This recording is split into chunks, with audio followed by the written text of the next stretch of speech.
What's up, YouTube? This is Too Raw for TV. So before I get into this video, I want to give a shout out to a couple of subscribers for showing love to the channel. Much respect to Devon Lewis for the $20 donation via the PayPal. He says, "Hey, Too Raw, my name is Vaughn. I'm from Richmond, Virginia. Also, please stand up. I appreciate you for being true and keeping it real about the NBA League, and you give great advice on the times we live in now. Also, you have the best thumbnails on YouTube, in my opinion. My favorite video from you is the Giannis video when the Bucks beat the Nets. The video you named it was the MVP and the best in the game. Too Raw, you're the best. Love, dog." Much respect to you for showing love to the channel. Much respect to VA, all my VA subscribers. Much respect to all of the Richmond VA subscribers representing Fifth City. And I truly appreciate all of you. That Bucks video, that series, you know, it's sad that even to this day, Giannis still gets disrespected. A lot of people always talking about, well, if his foot was behind the line, talking about KD, right? But they talk about that series as if it was a championship series. Even if they won that series, the Nets still had to go on to the conference finals and the finals. That was not the finals, right? And then people never give Giannis credit for hitting, what was it, a hook shot? Was it a hook? A jump hook over? I'm trying to remember what the hell that shot was that he made over KD, whether it was like a half hook shot or whatever it was. He made the game-winning shot over KD, and nobody gives him any credit, any applause for that. None. And people talking about LeBron's the most hated player. It's fucking Giannis. It's ridiculous. But much respect to Devon for showing love to the channel. And I also want to give a shout out to the brother Aram for the $5 donation via the PayPal. He says, "Mike, where is George Gervin and Billy Cunningham on your all-time small forward list? Great series, bro. Thank you." Well, to me, I don't consider George Gervin a shooting guard, a small forward. I have him as a shooting guard, and on that list, he's around 6th or 7th all time. And Billy Cunningham, you know, I never really expand my list out of top 10, expanded past top 10, but I would guess Billy would be top 20, top 15, top 16, something like that. But he is one of the forgotten great players of the 60s and 70s. One of those forgotten players from, you know, the decade that everybody claimed didn't have no talent. But anyway, much respect to you for showing love, and to all of you who've shown love. Now, let's get down to the nitty-gritty. Oh, LeBron fans did not like what they saw last night. And I could tell, because they were trying to downplay. This is how you know a lot, not all, but this is how you know a lot of LeBron fans are not really Laker fans, because they're not happy that the team is winning without LeBron James. This is sad. This is the equivalency of Jordan Dick Riders being upset that the Bulls won in 93-94. I don't know any Bulls fan who was mad that the Bulls won 55 games in 93-94. Man, it ain't like they playing nobody. They ain't playing nobody. Scottie Pippen, I mean, he doing all right, man, but they making calls for the Bulls. See, Michael Jordan, man, what type of shit is that?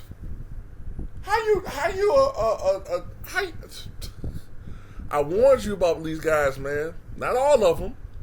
A lot of them are LeBron fans, but they're also Laker fans, and they are happy that the Lakers are able to win some games without LeBron in the lineup.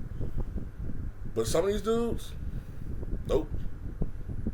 Well, we gotta keep it in perspective, man. They ain't playing nobody. They ain't really beating no good teams. Nigga, the Lakers suck. Fuck you talking about? They suck.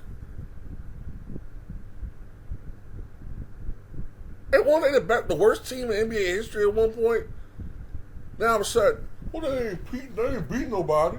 Like they got championship aspirations or some shit. But I do know one thing. The stats show unequivocally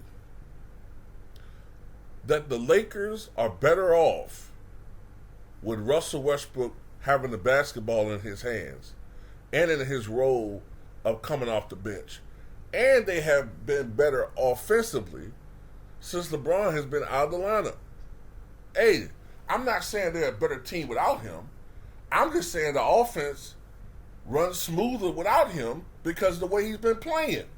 The numbers show this. Look, the first 5 games of this season, when they were playing the same way they were playing last year, with LeBron James dominating the ball, stagnating the offense, guys standing around, dudes being spot-up shooters and, just standing around and not having the basketball in their hands for long stretches of the game.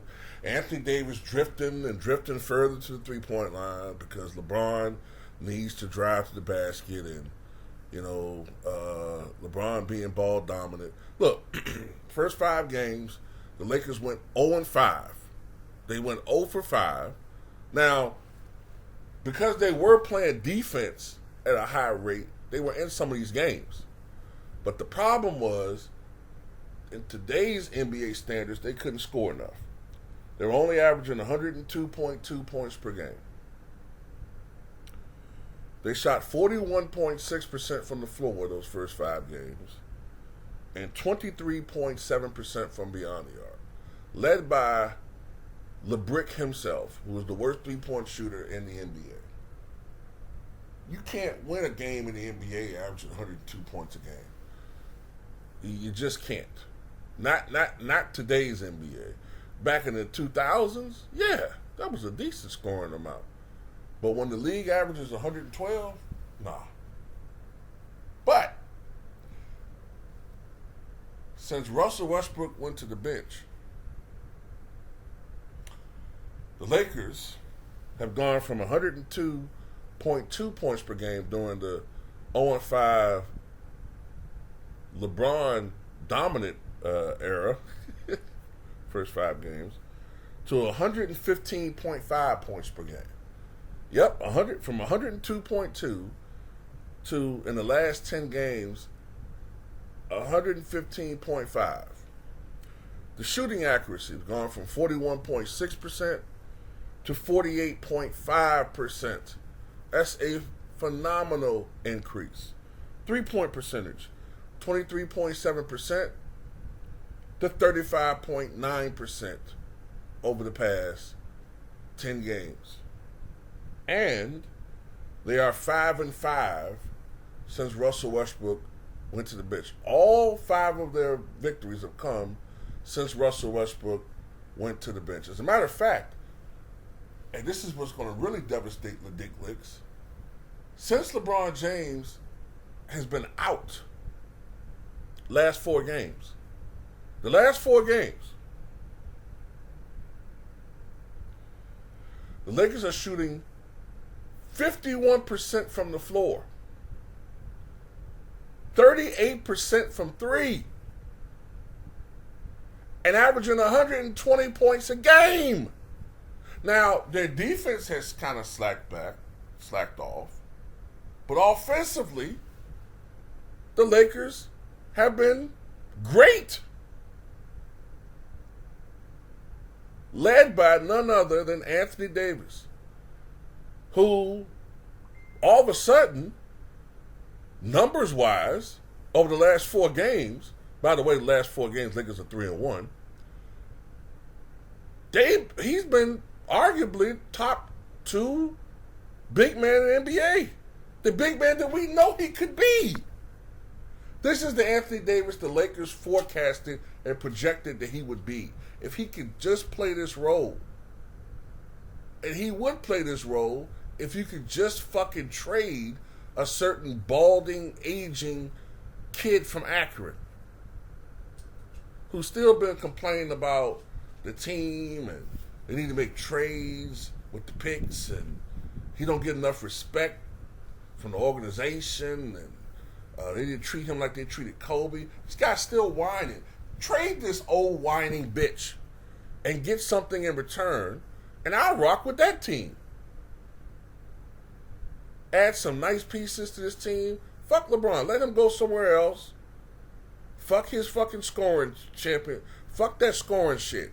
Let him go win it somewhere else. If that's his leverage, oh well, you're not gonna see me pass the scoring mark on the LA uniform. You know what, man? Fuck you. Do it somewhere else.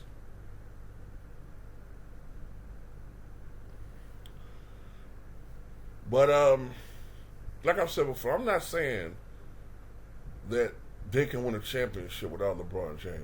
That's stupid.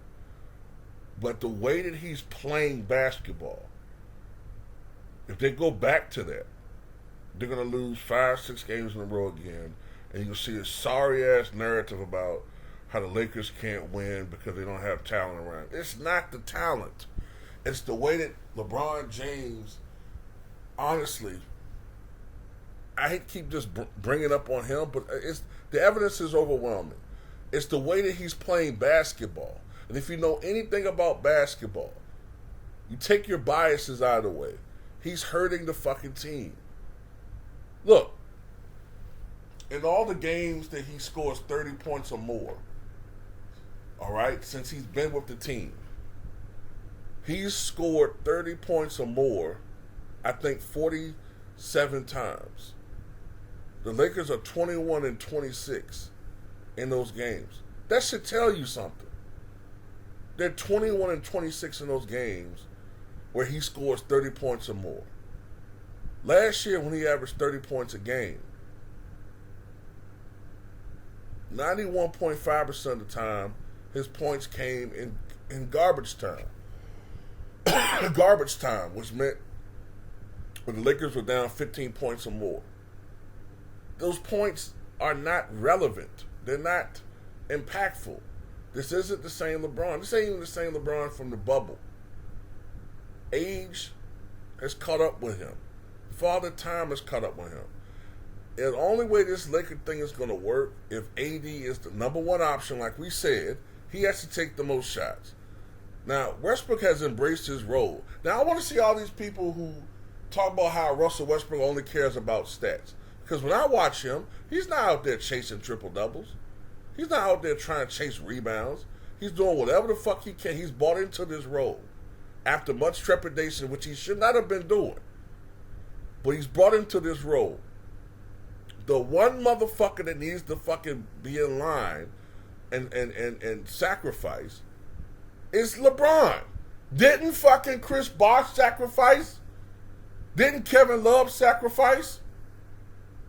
Hadn't Russell Westbrook sacrificed? Didn't Dwayne Wade, who we don't really care about much, but didn't he sacrifice? And that was his team. But this one balding bitch, he refuses to sacrifice because of his monstrous fucking ego. Tell the truth. He's holding the team back. And if he comes back, whenever the hell that is, and tries this shit, and they lose, don't blame nobody but that motherfucker. But anyway, and I don't want to hear nothing about they ain't beating nobody. Shit, I'm tired of that. Whenever some team got a team got a winning streak, man, they ain't beating nobody. They ain't playing nobody. They ain't playing nobody. Lakers won 33 games last year. I mean, what are you comparing it to? When they was playing LeBron ball last year, they was getting their ass whooped. LeBron scores 40, Lakers lose by 27. LeBron scores 37, Lakers lose by 11. I mean, what the fuck?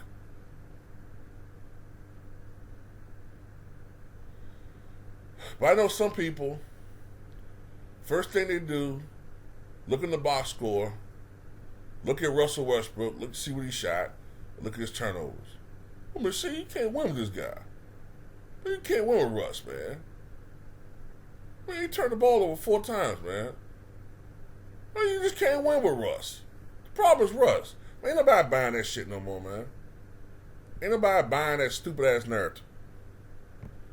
So anyway, that's all I got to say about it. Tell me what you guys think.